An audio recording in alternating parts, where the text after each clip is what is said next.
O Novo Testamento. Bíblia na linguagem de hoje. Marcos, capítulo 4. Jesus começou a ensinar outra vez na beira do lago da Galileia. A multidão que se ajuntou em volta dele era tão grande que ele entrou, sentou-se num barco perto da praia onde o povo estava. Jesus usava parábolas para ensinar muitas coisas. Ele dizia: escutem, certo homem saiu para semear. E quando estava espalhando as sementes, algumas caíram na beira do rio e os passarinhos comeram tudo. Outra parte das sementes caiu num lugar onde havia muitas pedras e pouca terra. As sementes brotaram logo, porque a terra não era funda. Mas quando o sol apareceu, queimou as plantas e elas secaram porque não tinham raízes. Outras sementes caíram no meio dos espinhos, que cresceram e sufocaram as plantas. Por isso, nada produziram. Mas as sementes que caíram em terra boa brotaram, cresceram e produziram na base de 30, 60 e até 100 grãos por um. E Jesus terminou dizendo: se vocês têm ouvidos para ouvir, então ouçam. Quando a multidão foi embora, as pessoas que ficaram ali começaram, junto com os 12 discípulos, a fazer perguntas a Jesus sobre parábolas. Jesus disse a eles: a vocês, Deus mostra o segredo do seu reino. Mas para os que estão fora do reino, tudo é ensinado por meio de parábolas, para que olhem e não enxerguem nada, e para que escutem e não entendam. Senão, eles voltariam para Deus e Ele os perdoaria. Então Jesus perguntou: se vocês não entendem essa parábola, como vão entender as outras? E continuou: o semeador semeia a mensagem de Deus. Algumas pessoas que a ouvem são como as sementes que caíram à beira do caminho. Logo que ouvem, Satanás vem e tira a mensagem que foi semeada no coração delas. Outras pessoas são como as sementes que foram semeadas onde haviam muitas pedras. Quando ouvem a mensagem,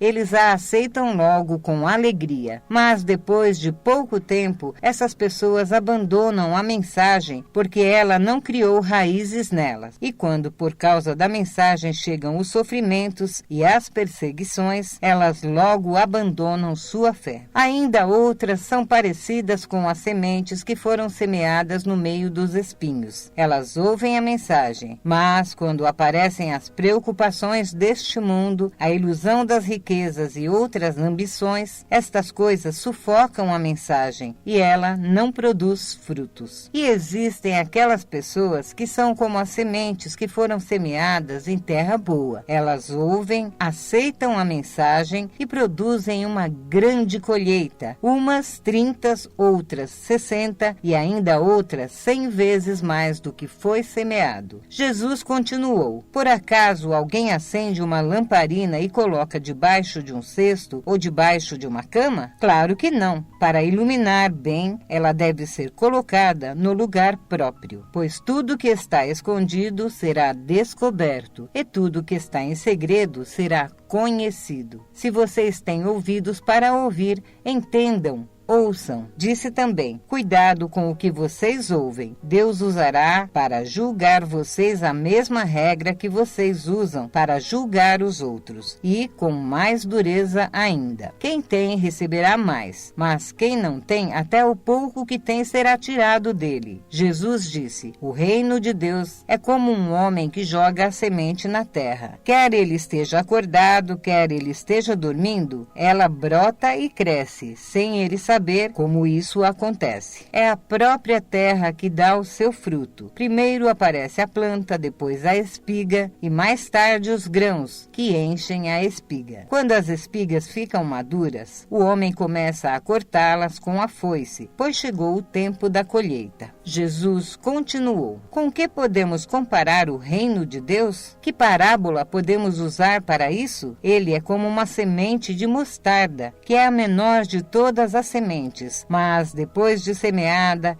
cresce muito até ficar a maior de todas as plantas. E os seus ramos são tão grandes que os passarinhos fazem ninhos entre as suas folhas. Assim, usando muitas parábolas como estas, Jesus falava ao povo de um modo que eles podiam entender. E só falava com eles usando parábolas, mas explicava tudo em particular aos discípulos. Naquele dia, de tardinha, Jesus disse aos discípulos: "Vamos para o outro lado do lago." Então eles deixaram o povo ali, subiram no barco em que Jesus estava e foram com ele, e outros barcos o acompanharam. De repente, começou a soprar um vento muito forte e as ondas arrebentavam com tanta força em cima do barco que ele já estava ficando cheio de água. Jesus estava dormindo na parte de trás do barco, com a cabeça numa almofada. Então os discípulos o acordaram e disseram: "Mestre, nós vamos morrer. O Senhor não se importa com isso?" Ele se levantou e falou duro com o vento e disse ao lago: "Silêncio, fique quieto." O vento parou e tudo ficou calmo. Aí ele perguntou: "Por que é que vocês são assim tão medrosos? Vocês ainda não têm fé?" E os discípulos, cheios de medo, diziam uns aos outros: "Que homem é este que manda até no vento e nas ondas?"